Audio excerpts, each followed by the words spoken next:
Hi hi అక్క. Hi అండి. ఈ ప్రజా దర్బార్కి ఏ సంస్థ వచ్చారక్క? మేము ఇంటర్ కాస్ట్ మ్యారేజ్ చేసుకున్నామండి.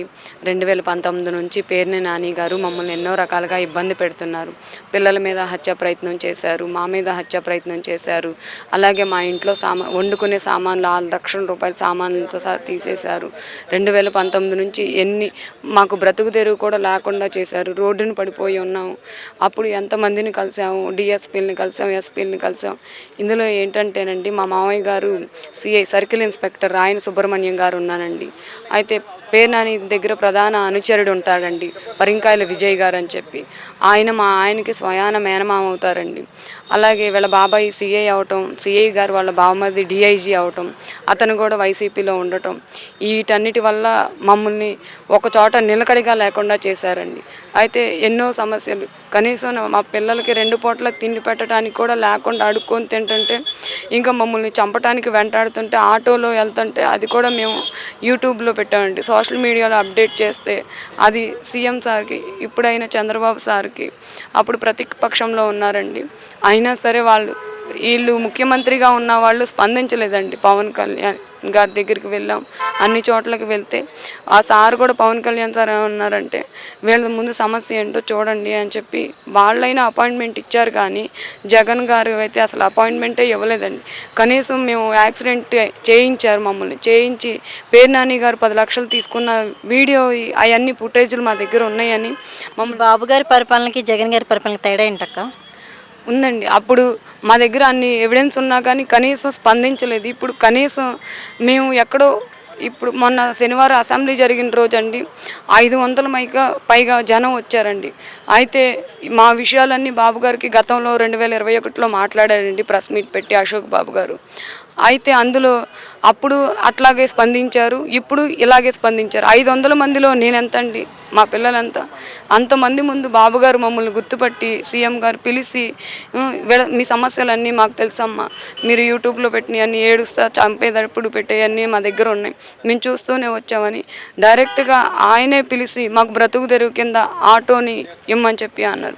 ఒక్కొక్క సమస్యని సాల్వ్ చేసుకుంటా వస్తామని చెప్పి అన్నారండి. మరి జగన్ గారి దగ్గరికి వెళ్ళి 3 రోజులు మేము ధర్నా కింద కూర్చున్నాం. కనీసం మా పని జరగటం కాదు కదా, మా పిల్లల మీద హత్య ప్రయత్నం కూడా ఆగలేదు. మేనమామ అది ఇది అన్నారు, అమ్మఒడి ఇస్తానన్నారు, అన్నీ ఇస్తున్నా. మా పిల్లల ప్రాణాలతో ఉండాలి కదండి. అప్పుడు జగన్ పరిపాలనలో అసలు మాకు ఎటువంటి తిండి లేని పరిస్థితుల్లో రోడ్డు మీద పడి ఉన్నాం. ఇప్పుడు అమ్మలాగా చంద్రబాబు సారు ఎదుటికి పిలిచి మరి 500 మందిలో పిలిచి మరి ముందు మీ బ్రతుకు తెరువు కింద ఆటో తీసుకోండి, ఎంత ఇద్దని ఆయనే అడిగారండి. సీఎం గారే అడిగారు, ఆటో ముందు వీళ్ళకి బ్రతుకు తెరువు చూపించండి. పవన్ కళ్యాణ్ గారి గురించి మీ అభిప్రాయం ఏంటి? ఆయన ఉప ముఖ్యమంత్రి అయ్యారు కదా. కానీ మేము అక్కడికి వెళ్ళామండి, అర్జీలు తీసుకుంటున్నారు. కానీ సార్ దృష్టికి వెళ్తే కనుక సమస్య అనేది సాల్వ్ అవుతుందని అక్కడ వాళ్ళు అందరూ చెప్పారండి. సార్ దృష్టికి తీసుకువెళ్ళాలని మా సమస్యని అనుకుంటున్నాము. అలాగే వంగలపూడి అనిత మేడం దగ్గరికి వెళ్ళాలని ట్రై చేసామండి. ఎందుకంటే డిపార్ట్మెంట్ వాళ్ళు ఉండటం వల్ల మేడం గారే బాగా స్పందిస్తున్నారని చెప్పారు. అయితే సీఎం గారిని మరి ప్రతిసారి అంటే ఎంతోమంది వస్తున్నారు కదండి, కలవలేము. అందుకని మేడం గారు ఏదైనా పోలీసులతో గట్టిగా మాట్లాడతారేమోనని చెప్పి ట్రై చేస్తే, అక్కడికి వెళ్తే నంబర్ ఇచ్చి ఇంటి అడ్రస్ చెప్పి మేడం గారిని కూడా కలవండి ఒకసారి, మీది చాలా పెద్ద ప్రాసెస్లో ఉంది, ఎందుకంటే ఇందులో పేర్ని నాని గారు రికమెండేషన్ చేసుకుంటా వచ్చారండి అని చెప్పి అన్నారండి. అంటే ఇప్పుడు ఇసుక ఫ్రీగా ఇస్తున్నారు కదా ఎంతోమందికి ఇల్లు కట్టుకోవడానికి, సో మీ అభిప్రాయం ఏంటి దాని మీద?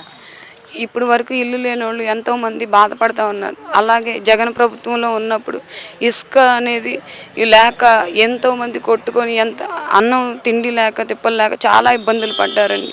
ఇప్పుడు ఇసుక ఫ్రీగా ఇస్తే మరి అందరికి అన్నం పెట్టినట్టే కదండి.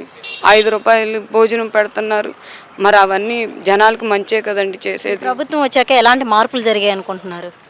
అమరావతిది ఎక్కడో 3 రాజధానులు చేస్తానని చెప్పి అన్నారండి. మరి ఇప్పుడు ఇక్కడ అమరావతి డెవలప్మెంట్ చేస్తున్నారు, వచ్చి రాగానే మరి ఈ పనులు మొదలుపెట్టారు. మరి ప్రజల సమస్యలు తెలుసుకోవడానికి అని చెప్పి ప్రజా దర్బార్ ఓపెన్ చేశారు. అన్నీ ఇంత మంచి పనులు చేస్తుంటే ఇంకా డెవలప్మెంట్ అనేది కనిపించేది కదా మేడం. ఆడపిల్లలు ముఖ్యంగా ఏంటంటే ఏది జరిగినా ఊరుకోము అని చెప్పి వార్నింగ్లు ఇస్తున్నారు. పోలీస్ వారు అప్పుడు కనీసం సాక్ష్యాధారాలు ఉన్నా కానీ పని చేయలేదండి. ఇప్పుడు ఇక్కడికి వెళ్తున్నాము అని చెప్పి తెలియగానే వాళ్ళని పిలిపిస్తారు. మా విషయంలోనేనండి, సామాను విషయంలో మేము ఎన్ని సంవత్సరాల నుంచి తిరుగుతున్నా కానీ ఎటువంటి స్పందన లేదు. అయితే కనీసం మా ఇంటి ఓనర్ కూడా పిలవలేదు. ఇప్పుడు మొన్న మేము సీఎం సార్ మమ్మల్ని కలిశారని చెప్పి మా ఇంటి ఓనర్ని పిలిపిస్తామని చెప్పి పిలిపిస్తున్నారు. మరి పోలీసులు కూడా ఎంతో కొంత చేస్తున్నారు కదండి. మరి అదంతా బాబు గారి వల్లే కదండి అవుతుంది ఇప్పుడు. Okay, thank you. వెల్కమ్ అండి.